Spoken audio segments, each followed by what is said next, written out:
9 सीटें मिल सकती हैं। बहुत बड़ी बात यहां पर 10 सीटों पर पहले 3 चरण में वोटिंग हुई और यहां पर 10 के आसपास सीटें एनडीए के खाते में जा सकती हैं। मतलब ममता बनर्जी के लिए एक बड़ा सेटबैक होगा अगर एग्जिट पोल ही एग्जैक्ट पोल में तब्दील होता है तो। आप देखिए एनडीए को 6 से 9 सीटें और दूसरी तरफ इंडिया ब्लॉक का यहां पर खाता भी नहीं खुल रहा है। चूंकि टीएमसी और कांग्रेस पार्टी ने यहां पर अलग अलग होकर चुनाव लड़ा था, इस वजह से इंडिया ब्लॉक का यहां पर खाता भी नहीं खुल रहा है। एनडीए के मुकाबले लड़ाई यहां पर टीएमसी से है, ना कि इंडिया ब्लॉक से। बिल्कुल। इन सबके बीच आपने देखा होगा अमित कि कैसे अखिलेश यादव की तरफ से भी ममता बनर्जी को मनाने की कोशिश की गई थी, उसका कुछ तस्दीक यहां पर तस्वीरों में नजर आ रही है। तो अब तक हमने आपको उत्तर प्रदेश के पहले 3 चरणों के, पश्चिम बंगाल के और बिहार के अब तक के जो अनुमानित नंबर्स हैं एग्जिट पोल में, वो हम आपको यहां पर बताते नजर आ रहे हैं। और एनडीए के लिए अच्छी खबर है ये। और पहले 3 चरणों में इंडिया का खाता तक नहीं खुला है, अगर स्पेशली पश्चिम बंगाल की बात करें तो ये हर एक इंफॉर्मेशन हम आपको दे रहे हैं, चाहे पश्चिम बंगाल हो, बिहार और उत्तर प्रदेश की 3 सीटों पर भी बढ़त एनडीए को मिलती हुई नजर आ रही है। संजीव बालियान जी लगातार हमारे साथ जुड़े हैं, तमाम और गेस्ट भी हमारे साथ जुड़े हैं। बिहार की बात करें, पश्चिम बंगाल की बात करें, बालियान जी पहले 3 चरण ये एनडीए के पक्ष में जाते हुए नजर आ रहे हैं, इन पर आप क्या कहेंगे? क्योंकि विपक्ष लगातार बोलता रहा पहले 3 जो चरण में वोटिंग हुई उससे बीजेपी का सुपड़ा साफ हो जाएगा, ये बार बार नैरेटिव सेट करने की कोशिश की जा रही थी विपक्ष की तरफ से, अब आप क्या कहेंगे? उनका नैरेटिव ध्वस्त हो चुका है और हमारे गृह मंत्री पहले ही कह चुके थे कि पश्चिम बंगाल से इस बार अनएक्सपेक्टेड रिजल्ट्स आएंगे। पिछली बार हमारी 18 सीटें थी, वो पहले कह चुके थे 28 से 30 तक हम पश्चिम बंगाल पहुंच सकते हैं। और आपका जो सर्वे है उससे मुझे ऐसा ही लगता है कि गृह मंत्री ने जो बात कही थी उसके हम नजदीक है। और देखिए बताया ना कि लगातार उन्हें पता था इंडी गठबंधन को कि आप कहीं नहीं हैं, उसके बावजूद एक भ्रम ऐसा फैलाया गया सोशल मीडिया के माध्यम से। मुझे लगता है सोशल मीडिया का इतना दुरुपयोग इस चुनाव में हुआ, इतना नहीं हुआ होगा कभी भी। जिस तरह से एक माहौल कंसेप्ट बताया गया, एक माहौल बनाया गया, वो माहौल जनता के द्वारा ध्वस्त कर दिया गया है। क्या आप इसको भी एक फैक्टर मानते हैं संजीव बालियान जी की जिस तरीके से पहले पूरे देश में इंडिया ब्लॉक की बात हुई, लेकिन जब अलग अलग राज्यों की बात हुई तो गठबंधन बिखरा हुआ नजर आया, चाहे हम पंजाब की बात कर लें या फिर हम पश्चिम बंगाल की बात कर लें। पब्लिक भी ये बात अच्छी तरीके से समझ रही थी कि इंडिया ब्लॉक पब्लिक के लिए नहीं बना है, अपने अपने अस्तित्व की लड़ाई के लिए बना है। अगर ये पश्चिम बंगाल में एक दूसरे से लड़ रहे हैं तो फिर ये कैसे कह सकते हैं कि हम पब्लिक के लिए लड़ रहे हैं?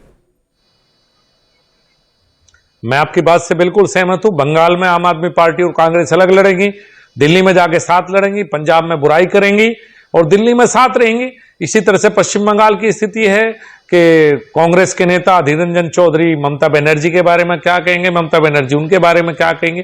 और दूसरी सबसे बड़ी बात क्या है, देश की जनता को यह पता था कि देश को मोदी से बेहतर कोई नहीं चला सकता। एक लाइन ये स्पष्ट है, सबके मन में थी, कोई हमारे पक्ष में था या कोई विपक्ष में था, लेकिन सब चाहते थे कि मोदी जी प्रधानमंत्री बने। ये सबसे बड़ी बात पूरे चुनाव प्रचार के दौरान यही थी कि मोदी जी से बेहतर देश नहीं चला सकता। और इंडी गठबंधन के पास कोई भी ऐसा चेहरा नहीं था जिसको जनता ये स्वीकार कर सके कि नहीं, देश को चलाने के लिए प्रधानमंत्री हो सकता है। ठीक है, पश्चिमी उत्तर प्रदेश की बात करें, फिर बिहार में पहले 3 चरण की बात करें। आपको लग रहा है संजीव बालियान जी कि आरजेडी के साथ आने से पश्चिमी उत्तर प्रदेश में आपको गेन हो रहा है, और बिहार में अगर हम बात करें तो नीतीश कुमार के एक बार फिर साथ आ जाने से आपको वहां पर फायदा हो रहा है? जिस तरीके की लड़ाई सेट करने की कोशिश वहां पर की जा रही थी तेजस्वी यादव की तरफ से, बहुत ज्यादा वो लड़ाई सेट नहीं हो पाई, नीतीश कुमार आपके साथ आए और आपको ज्यादा फायदा मिल रहा है? देखिए निश्चित रूप से गठबंधन का फायदा मिला है। आरएलडी जब पश्चिम उत्तर प्रदेश में साथ आई तो आरएलडी का अपना वोट बैंक है और विचारधारा करीब करीब आरएलडी के वोट बैंक की और भारतीय जनता पार्टी की एक है। तो निश्चित रूप से हमने सबने मिलकर काम किया और यही स्थिति नीतीश कुमार जी की बिहार में थी। नीतीश कुमार जी का वोट बैंक है, वो भी हमेशा चाहता है कि नीतीश कुमार भारतीय जनता पार्टी के साथ रहे, क्योंकि सुशासन भारतीय जनता पार्टी के साथ ही मिल सकता है। जब जब वो लालू प्रसाद यादव के साथ गए तो बिहार में व्यवस्थाएं फैली हैं, तो ये नेचुरल गठबंधन थे, आप ये कह सकते हो नेचुरल अलायंस, जिसे जनता भी चाहती थी कि सब दल एक साथ रहें। उत्तर प्रदेश की पहली 3 सीटों और पश्चिमी उत्तर प्रदेश की बात करें, जयंत चौधरी का साथ, चौधरी चरण सिंह जी को सम्मानित करना, ये फैक्टर भी आप मान रहे हैं कि नहीं, इससे बढ़त मिला है? क्योंकि उसके बाद काफी लोग पश्चिमी उत्तर प्रदेश में खुश नजर आए, चाहे किसानों की अगर बात करें, तो ये भी क्या एक फैक्टर आप देख रहे हैं? हाँ बिल्कुल, मैं आपकी बात से सहमत हूं। और देखिए कई बार क्या होता है, हम चौधरी चरण सिंह को जाति तक सीमित कर देते हैं। चौधरी चरण सिंह बड़े नेता थे, उत्तर भारत के बड़े नेता थे, और चौचरण सिंह का बेस जाति से ऊपर था, कई बार उनको सिर्फ जाट तक सीमित कर दिया जाता है। चौचरण सिंह को जब आप उठा के देखेंगे तो यादव हो, कुर्मी हो, किसान जातियां, गुर्जर हो, जितनी भी किसान जातियां, राजपूत या कोई भी जी, चौधरी चरण सिंह ने किसानों की राजनीति की है। अब राजनीति में वो दौर आ गया कि हर बात को हम जाति से जोड़ने लगे। इस चुनाव में मैं देख रहा था हर जगह ये जाति वहां जा रही है, ये जाति यहां जा रही है, ये समाज वहां जा रहा है। इस तरह का एक भ्रम सोशल मीडिया के द्वारा फैलाया गया।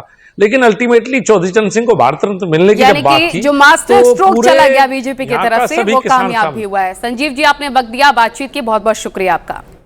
और चलिए अब जल्दी से राजस्थान की तस्वीर क्या कह रही है वो आपको बताते हैं। आप देखिए शुरुआती चरणों में यहां पर जो पिक्चर सामने आई है, 25 सीटों का एग्जिट पोल आ गया है।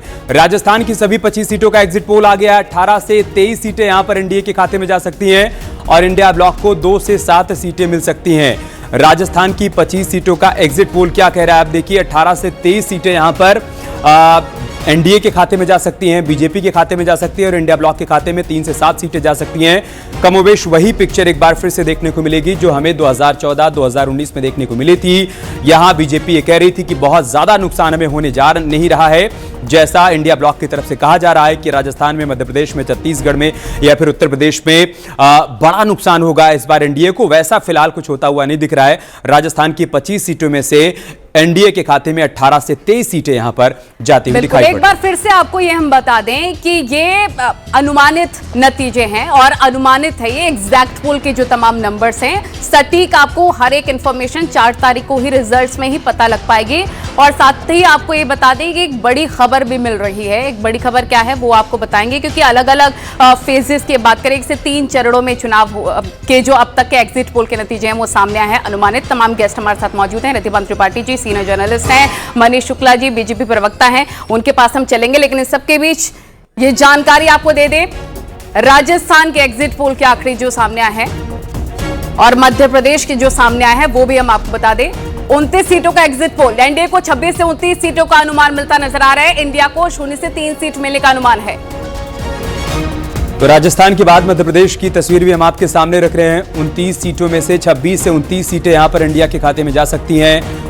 इंडिया ब्लॉक को 0 से 3 सीटें मिल सकती हैं। मतलब ऐसा भी संभव है कि मध्य प्रदेश में इंडिया ब्लॉक का खाता न खुले और एनडीए के खाते में सभी सीटें चली जाएं, क्योंकि मध्य प्रदेश, छत्तीसगढ़, राजस्थान, गुजरात, उत्तर प्रदेश के वो राज्य हैं जिसमें 2019 में और 2014 में बीजेपी ने बहुत बेहतरीन प्रदर्शन किया था और इस बार भी कमोबेश वही तस्वीर देखने को मिल रही है। चाहे हम राजस्थान की बात करें, मध्य प्रदेश की बात करें या फिर उत्तर प्रदेश में शुरुआती 3 चरण के जो सर्वे सामने आए हैं, जो एग्जिट पोल सामने आया है, या फिर बिहार में, पश्चिम बंगाल में शुरुआती 3 चरण में जो अनुमान सामने आया है वो भी हम आपको बता रहे हैं।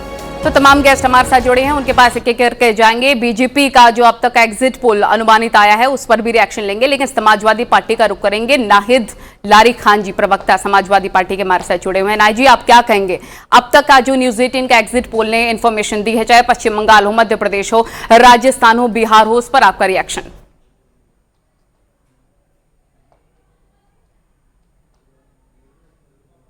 नाहिद जी, नाहिद लारी जी, मेरी आवाज आपको मिल पा रही है? शायद उनको आवाज नहीं मिल पा रही। मनीष जी, मैं आपके पास आ रहा हूं। अभी जैसा संजीव बालियान जी कह रहे थे कि अपने यहाँ एक कहावत है कि जब पछुआ हवा अच्छी चलती है तो फसल बढ़िया तैयार होती है और फायदा ज्यादा होता है किसान को। पछुआ हवा शुभ संकेत दे रही है, पश्चिम से पूरब तक आपको गेन हो रहा है?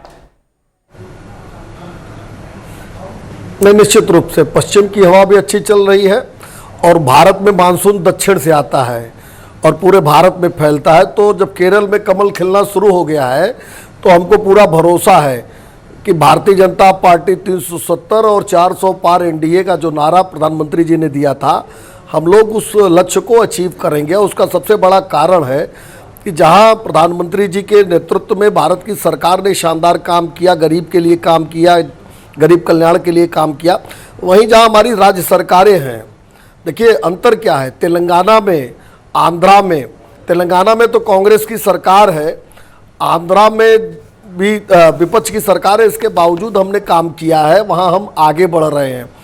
और जहां भारतीय जनता पार्टी की सरकार है वहां लोकसभा की 100% सीटें जीतने की तरफ हम अग्रसर हैं। इससे स्पष्ट है कि भारतीय जनता पार्टी की जो नीति है वो काम करने की है, विकास की है। इसके नाते से डबल इंजन की सरकारें जहां लगी हैं वहां हमको नुकसान नहीं हो रहा है। वही विपक्ष की जहां अपनी सरकारें हैं वहां लगातार उनको नुकसान हो रहा है। 19 में भी ये स्थिति थी। और उत्तर प्रदेश में हम पश्चिम में जो 3 चरण की सीटें हैं, पहले 3 चरण में 26 सीटों का आपने दिखाया है जी। वो 26 की 26 सीटें हम जीतेंगे, ऐसा पूरा विश्वास हमें है। जनता का मत और आशीर्वाद हमको मिला है। ऑलराइट, आपके पास हम आएंगे। समाजवादी पार्टी के प्रवक्ता नाहिद लारी जी एक बार फिर से हमारे साथ जुड़ गए हैं। टेक्निकल एरर दूर हो चुका है। नाहिद जी, 2 सवाल आपसे। पहला कि ये जो पहले 3 चरणों के एग्जिट पोल के अनुमानित नतीजे आए उस पर आपका रिएक्शन, साथ ही बताइए कि बीजेपी की तरफ से कहा जा रहा है कि आप लोगों ने मुद्दों पर पुरजोर तरीके से जिक्र किया नहीं, चाहे महंगाई, बेरोजगारी, एजुकेशन की बात करें। आप लगातार सवालों का जवाब भी देते रहे और प्रधानमंत्री के एक्शन का रिएक्शन ही नजर आया है। साथ ही बीजेपी ये भी कह रही है कि 5 साल 5 प्रधानमंत्री होंगे आपके, आपका दूल्हा ही तय नहीं है। बोलिए। नहीं, देखिए 2 सर्वे की मैं बात करती हूँ। एक तरफ जो एक्चुअल ईमानदाराना जनता का सर्वे है और दूसरी तरफ है फर्जी बनावटी सरकार के दबाव में बना हुआ सर्वे जो आपका सर्वे है। तो जो एक्चुअल ईमानदाराना जनता का सर्वे है उसके इसको ठीक करिए, एक वो कर रहा है। तो जो एक्चुअल ईमानदाराना जनता का सर्वे है उसके हिस्से से तो 295 प्लस सीटें इंडिया गठबंधन जीत रही है। 295 प्लस सीटें जो इंडिया गठबंधन जीत रही है, इसका मतलब ये नहीं कि जो बैलेंस सीटें वो बीजेपी जीत रही है। जो बैलेंस सीटें हैं वो जो पार्टीज किसी भी अलायंस में नहीं रही वो पार्टीज भी जीत रही है, इसमें वो पार्टीज भी शामिल है। आप ये देखिएगा कि लोकसभा चुनाव में सबसे बड़ी पार्टी उभर कर निकलेगी कांग्रेस पार्टी और देश की दूसरी सबसे बड़ी पार्टी उभर कर आएगी समाजवादी पार्टी। ठीक है, चूंकि आपने सर्वे पर सवाल खड़ा किया इसलिए मैं एक जवाब आपको दूंगा, हो सकता है आपको चुप भी जाए। आपका जो ईमानदार सर्वे है 2022 के विधानसभा चुनाव में अखिलेश यादव को मुख्यमंत्री बना चुका था और आप 403 में से 400 सीटें आप जीत रही थी। आपका ईमानदार सर्वे कह रहा था, जनता के बीच जो सर्वे आपने किया था। ठीक है, मैं इसका जवाब आपको दे देती हूँ जी। भाई आपका एक सर्वे आया था जहां पर पंजाब में बीजेपी जीत रही थी, तो वहां पंजाब की क्या स्थिति थी बीजेपी की? 1% वोट आया, 1%। आपका सर्वे मध्य प्रदेश में कांग्रेस की सरकार बना रहा था, आपका सर्वे राजस्थान में कांग्रेस की सरकार बना रहा था, आपका सर्वे छत्तीसगढ़ में ईमानदार सर्वे आपका कांग्रेस की सरकार बना रहा था, लेकिन वो फेल हो गया। सौरभ जी, जिस तरीके के संकेत मिले, ठीक है नाहिद जी, आपका ईमानदार सर्वे हमने सुन लिया, दर्शकों ने भी सुन लिया। हम तो ये कह ही नहीं रहे हैं कि एग्जैक्ट पोल है, हम तो कह रहे हैं कि एग्जिट पोल है। 4 जून का इंतजार करिए। लेकिन चूंकि आपने ईमानदार सर्वे का जिक्र किया तो मैंने आपको बताया कि विधानसभा चुनाव में आपके ईमानदार सर्वे ने अखिलेश यादव को शपथ दिलवा दी थी, मुख्यमंत्री बना दिया था। सौरभ जी, जो संकेत राजस्थान से, मध्य प्रदेश से या फिर बिहार से मिल रहे हैं, कि क्या बता रहे हैं कि मतलब जो एंटी इनकम्बेंसी की बात कही जा रही थी वो पूरी तरीके से खारिज कर रहा है अनुमान? देखिए, सबसे पहले तो मैं बता दूं कि सर्वे, देखिए सर्वे सही भी हो सकते हैं, गलत भी हो सकते हैं, वो एक अलग बात है। लेकिन ये कहना कि जनता का सर्वे नहीं है, ये कोई मंगल ग्रह से आया हुआ सर्वे नहीं है, ये जनता के बीच किया गया सर्वे है। अब वो कह रहे हैं कि अनुमानित है, अब कितना बढ़ के मिलेगा, कितना घट के मिलेगा, उसमें बाद में विषय पे बात हो सकती है। लेकिन जिस प्रकार से हम देख रहे हैं कि उत्तर प्रदेश में स्थिति वही बनी हुई है, मध्य प्रदेश में स्थिति वही बनी हुई है भारतीय जनता पार्टी की, राजस्थान में भी लगभग वही बनी हुई है। 1 से 2 सीटें जो आप दिखा रहे हैं वो दिखा रहे हैं। लेकिन इनको बढ़कर के जो दक्षिण भारत से सीटें आ रही हैं वो भी तो देखिए आप, जहां पर इनके पास केरला में बढ़ रही है, इनके पास तेलंगाना में बढ़ रही है, आंध्र प्रदेश में जहां पर इंडिया गठबंधन गायब है वहां पर एनडीए। रुक रहा हूं, मैं आपको माफी के साथ रुक रहा हूं। मेरठ से बीजेपी के सांसद राजेंद्र अग्रवाल जी हमारे साथ जुड़ चुके हैं। राजेंद्र जी, पश्चिमी उत्तर प्रदेश का जो सर्वे आया है शुरुआती 3 चरणों का, शुभ संकेत दे रहा है आपके लिए। पछुआ हवा अच्छी चल रही है, गेन कर रहे हैं आप, ज्यादा सीटों पर जीत रहा है एनडीए। नहीं, देखिए, ये जो अनुमान है ये अपेक्षा के अनुसार ही है। प्रारंभ से ही हम लोग चुनाव के अंदर भी देख रहे थे कि मोदी जी के काम के प्रति जो आदर और जो विश्वसनीयता मोदी जी की है वो चुनाव अभियान के दौरान भी दिख रही थी। क्योंकि देखिए, बाकी सभी दल बात तो करते ही हैं, परंतु बात के पीछे उनके काम का बल नहीं था। चाहे वो कांग्रेस रही हो राष्ट्रीय स्तर के ऊपर, या प्रदेश के स्तर पर समाजवादी पार्टी हो, या अन्य दल हो, बसपा हो, इनको भी देश की जनता ने, प्रदेश की जनता ने खूब अवसर दिए, परंतु काम का जैसा बल, काम की जैसा प्रभाव इन्होंने जो दे सकते थे वो था ही नहीं। वो था मोदी जी के साथ, वो था योगी जी के साथ।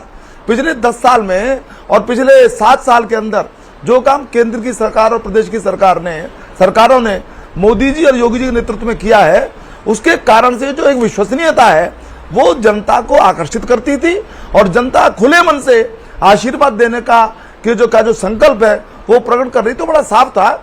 मैं समझता हूँ जो अनुमान आ रहे हैं वो अपेक्षा के अनुसार हैं और इसी प्रकार का जो क्रम है आगे भी चलेगा। अभी मैं समझता हूँ अगले 2-3 घंटे के अंदर जो एक अनुमानित सीटें हैं उनकी संख्या आ जाएगी और निश्चित रूप से भारतीय जनता पार्टी एनडीए की सरकार मोदी जी के नेतृत्व में तीसरी बार प्रचंड बहुमत के साथ बनेगी। राजन जी, आपने मेरठ सीट से जीत की हैट्रिक लगाई थी। आप 2009 में जीते, 2014 में जीते, 2019 में भी जीते, 2024 में आपकी जगह पर अरुण गोविल जी को चुनावी मैदान में उतारा गया।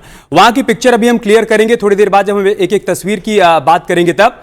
लेकिन विपक्ष ये कह रहा है कि मेरठ सीट इस बार बीजेपी हार रही है। आपका अपना सर्वे क्या कह रहा है? नहीं, मेरा अपना पक्का ये अनुमान है और ये अनुमान हवाई नहीं है, क्योंकि मैं खुद भी क्षेत्र के अंदर निरंतर संपर्क में रहा हूं और जैसा आपने बताया अभी 3 बार का मुझको भी अनुभव सांसद रहने का है, तो कार्यकर्ताओं से भी जुड़ा हुआ हूं, मैं जनता से भी जुड़ा हुआ हूं। यहाँ के जो समीकरण है उनकी मुझको ठीक ठाक जानकारी है। तो मेरा बिल्कुल पक्का मेरा विश्वास है कि हम 1 लाख के आसपास के मार्जिन से, थोड़ा कम ज्यादा हो सकता है, हम मेरठ की सीट भी जीतने वाले हैं और चौथी बार हम लगा